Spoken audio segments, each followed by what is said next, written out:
Salto para o Futuro está de volta. Hoje estamos discutindo os contos populares de tradição ibérica. No final do segundo bloco, a Hariane e o Rafael do Paraná fizeram uma pergunta aqui por telefone sobre a dificuldade de trabalhar com contos populares em diferentes regiões do país, onde essa literatura não é tão forte. E o Gregório ficou aqui querendo falar, a gente teve que ir para o intervalo, não teve oportunidade. Gregório, por favor. Falando do repertório, o Câmara Cascudo, folclorista, potiguar, escreveu um livro, Lendas Brasileiras, e começa com Negrinho do Pastoreio, uma lenda gaúcha, das mais expressivas do Brasil. No Paraná tem uma lenda que o Câmara Cascudo também incluiu no livro Lendas Brasileiras, a lenda da gralha azul.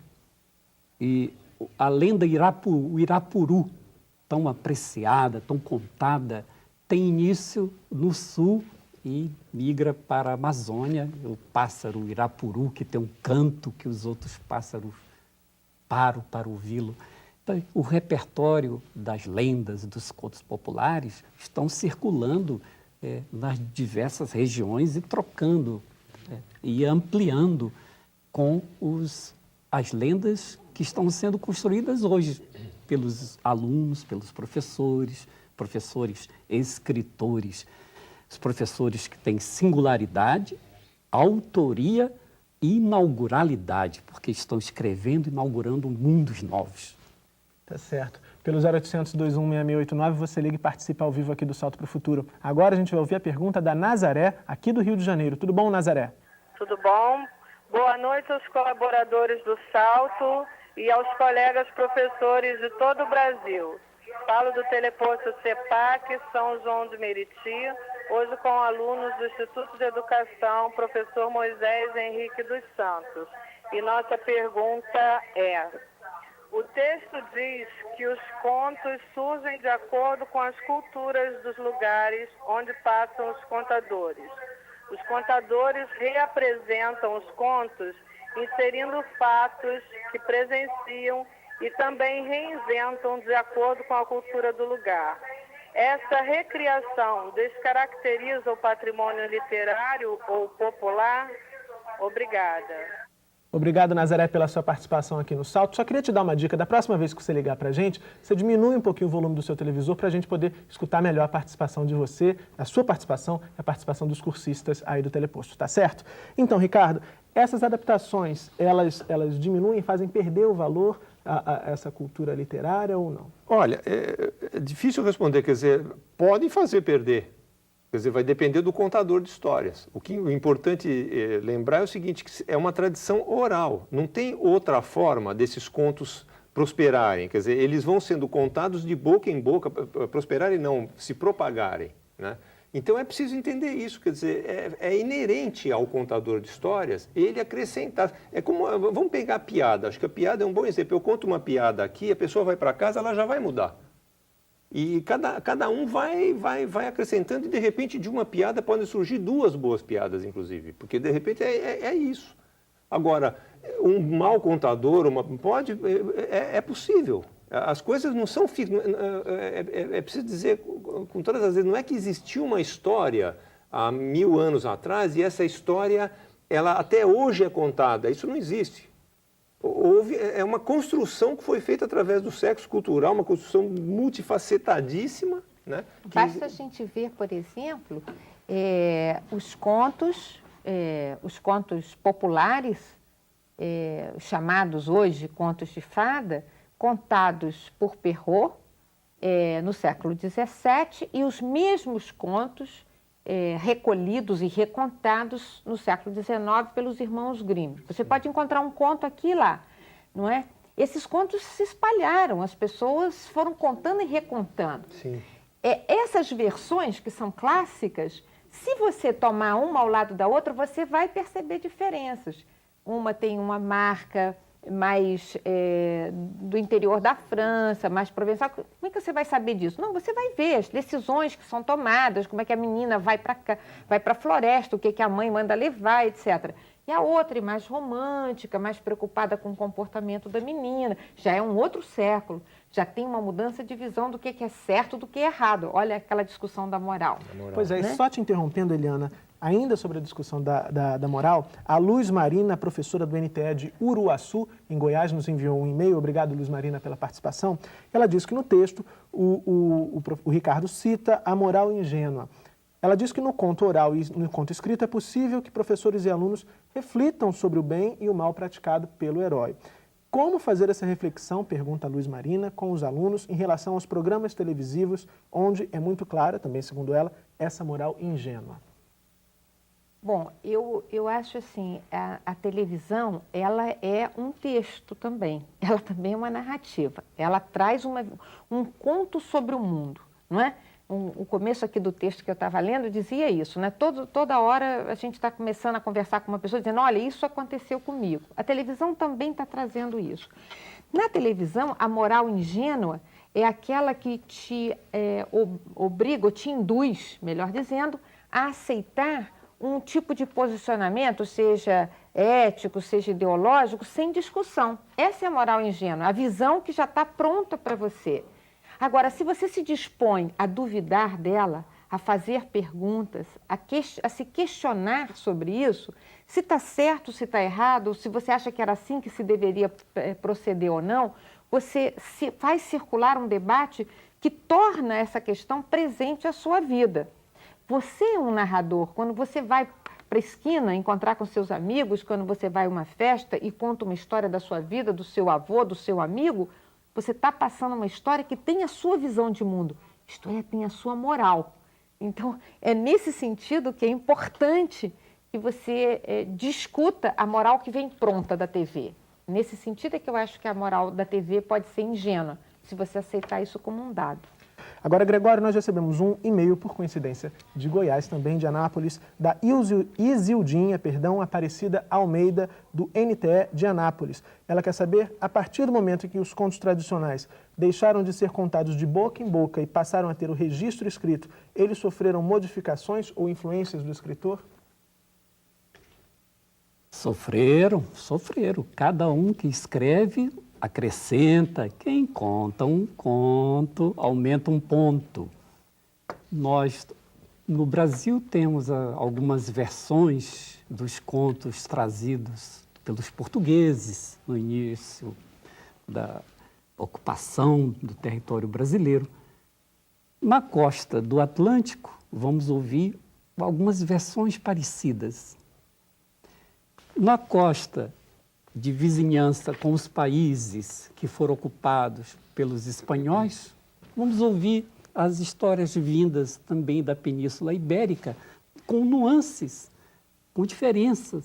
Então, na fronteira com o Uruguai, com a Argentina, o Paraguai, com a Bolívia, com o Peru, com a Venezuela, com a Colômbia, a Venezuela, o repertório, né, o acervo guardado ali de histórias, ganham contornos um pouco diferentes da costa do Atlântico.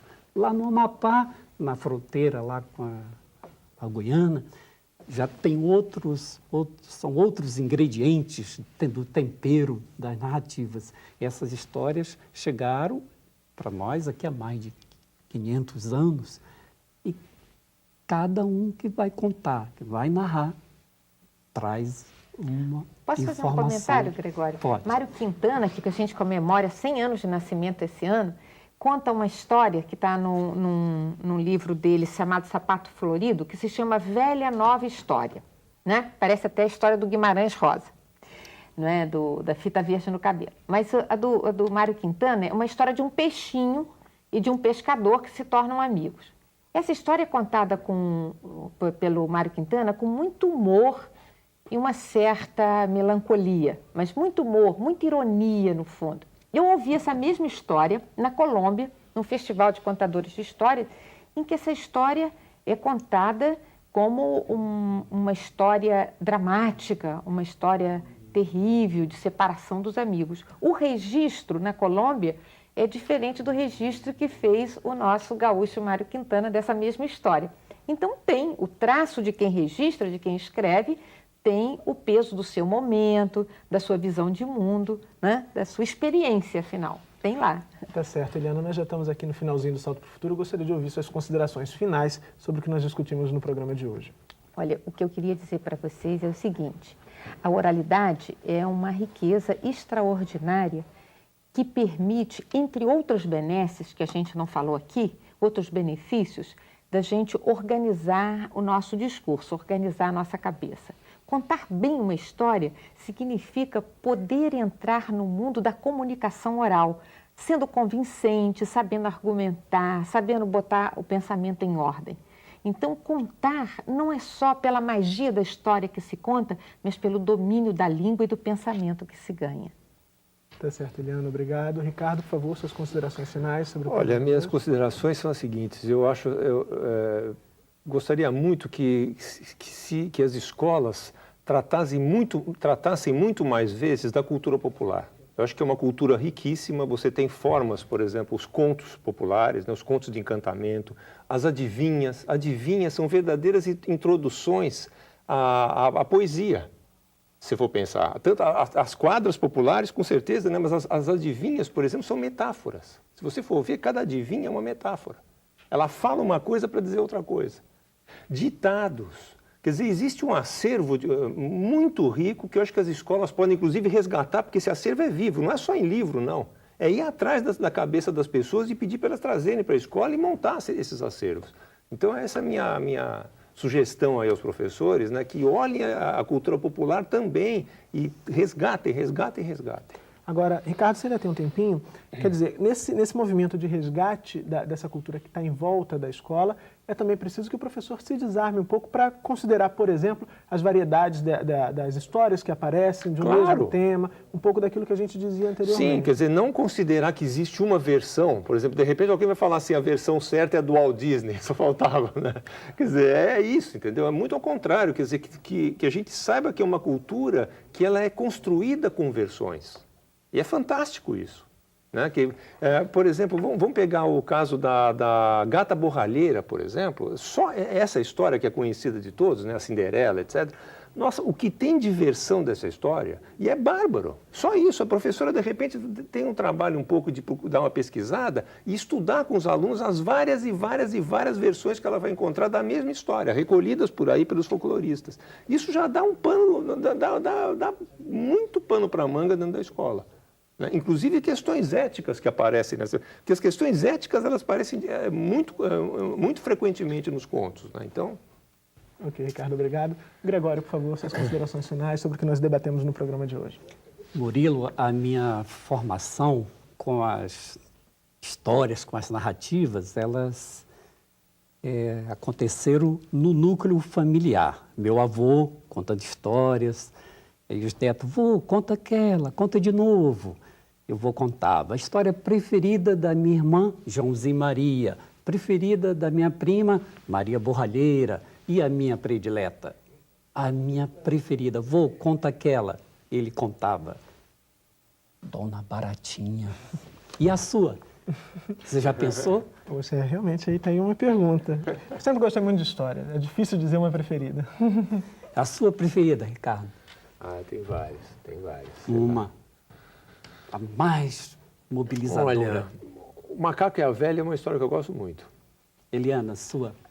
Tem algumas que me ficaram porque elas me trazem essa questão, o incômodo, me trazem assim, uma perquirição. Uma é do Gato de Botas, a questão entre a esperteza e a ética, a esperteza e o que é direito, a tramóia, o passar para trás. Essa é uma história que ficou muito tempo na minha cabeça e está aí hoje para ser discutida. E no meu repertório são as histórias vindas da Península Ibérica, com influências do Oriente, dos árabes, trazidas pelos portugueses, pelos espanhóis.